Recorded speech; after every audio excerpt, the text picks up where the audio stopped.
said, no, they sent me this eagle, and I want you to bring that dance back that you said you would bring back.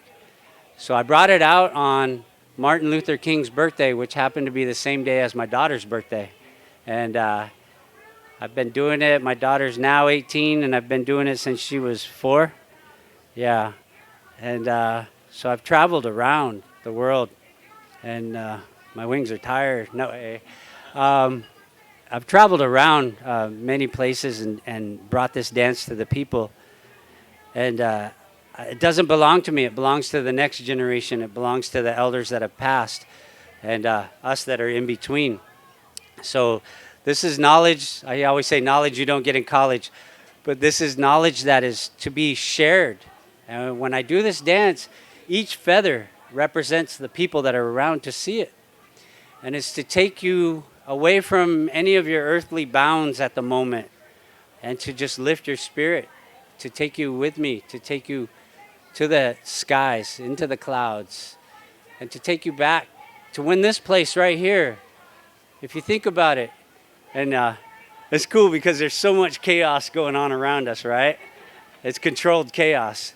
And so that's when you have to learn how to just mellow out, to be at peace with no matter what's happening around you.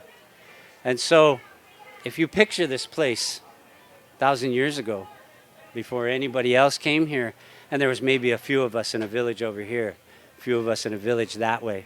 That's what this symbol right here represents.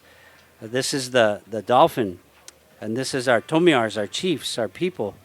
And when they come together, and they would talk about the good of the people, or who's going to take which camp during the summer, and where you're going to move to the winter, we would burn our camps and then come back and harvest the plants that are in that camp. And so this way the earth stayed pristine, and we kept moving around. And so if you picture this place back then, and you just see this eagle coming back in, I'm going to do this dance for you, and it's going to take me a second to put on my regalia. So find your space and feel it. So thank you. Wopila. I just wanted to say something else about how when you stay in a camp and you take care of the earth. We have our own garden, and we planted some medicine plants, but we don't use them this season. When the seeds are full, we throw them all over the yard so more plants will grow. So that's what we did. We're not using the medicine this season, and we're hoping that it'll propagate more plants. So that's just something to think about when even if you're out and about, do that guerrilla gardening, like throw those seeds out and just continue to keep that medicine going. Because, the flowers, the plants, the trees, that's our true medicine. Like, it's not the pharmaceuticals, everything that we need to be healthy, the water, the food, the plant medicine, all of that, is perfect for us. And we just have to honor that. And that's why we use the rose petals, to honor the herbalist path, because that's the path I'm on. And just to remember to honor those herbalists, those midwives, those people in your communities, support them, buy their medicines or trade with them, or, learn your own medicines and teach your children, because children learn through actions, not through words. So you always have to teach them what you want to see in the future. And believe me, growth takes a long time. It could take 1 generation, it could take 2 generations. So you can have an idea, but you might not see that manifest in your lifetime. It might be in a grandchild's lifetime. So what you want to see today, you have to teach today, and continue. For ourselves too, being Lakota and having these pipelines being built on our reservations in South Dakota, I don't like to drive a car, and I have a car, but I have to use it. So my alternative is to not drive it as much as possible. So some days I'll go shopping. I try to go once a month and not use my car that often. We travel to do things like this, but for the most part, I like to try to keep my car parked for 1 or 2 days out of the week. So if you could do that, or if you're already doing that, that helps change, the consciousness. So think about that too, and share that knowledge as well. These two feathers that I put down here, they represent the condor. When I was younger, I kept talking about the elders, kept talking about the eagle and the condor.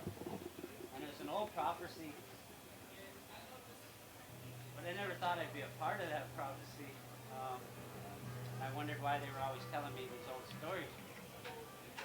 These two feathers right here are actually that littlest feather on the eagle's tip wing. They're the pointer feather. And so I tell people there's no way I could do the condor dance in here. I'd be banging into the poles and you guys. So if you think about it, the California condor, there used to be quite an amount of them just way up there. They look like planes if you look up, hardly ever flapping their wings.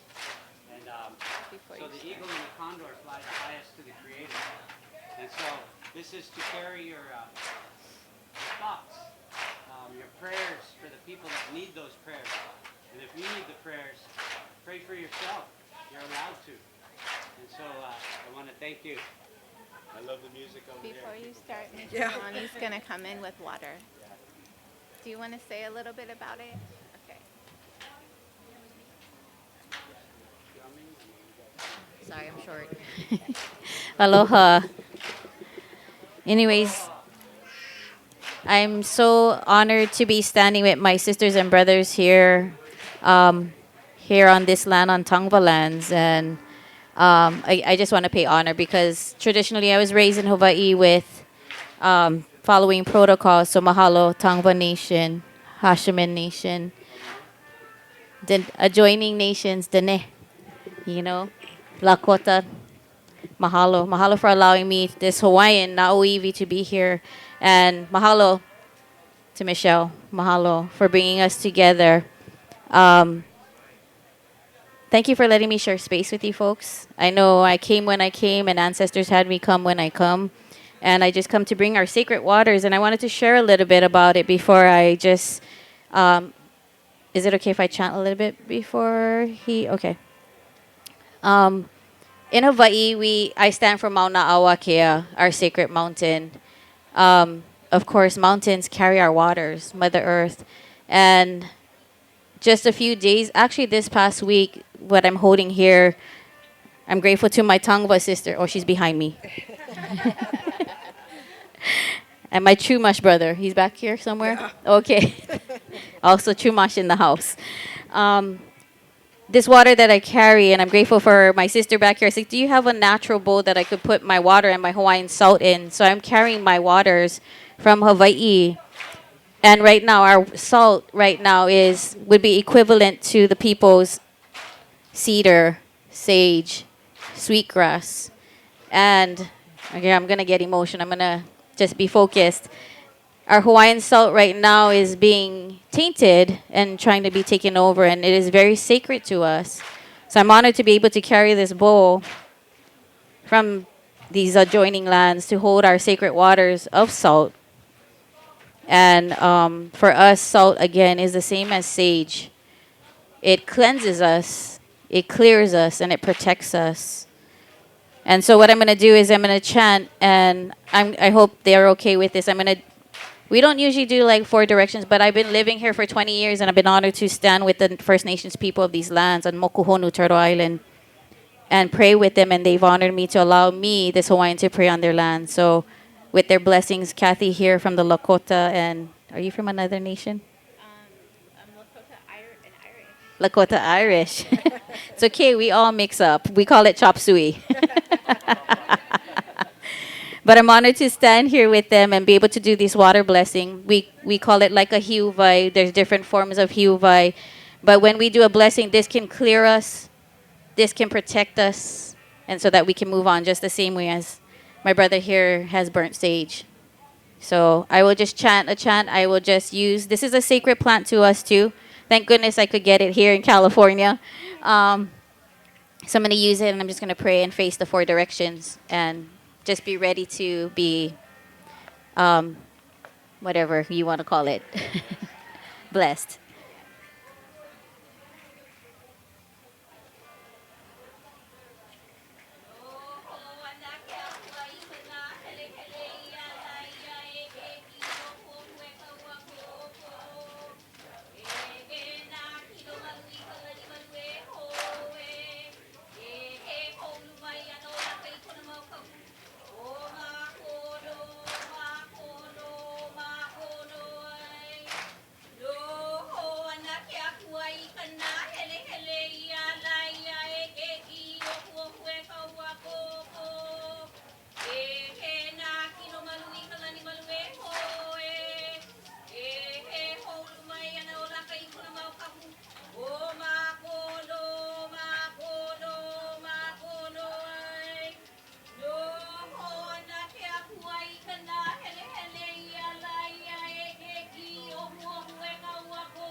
make a big circle.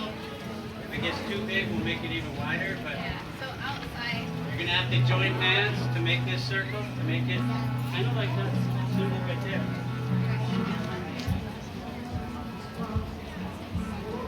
Right hand down, left hand up. Right foot blue, left hand yellow.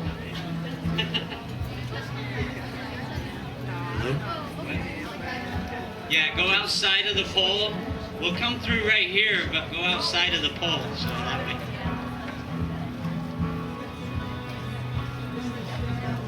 Yeah. Like we double pole.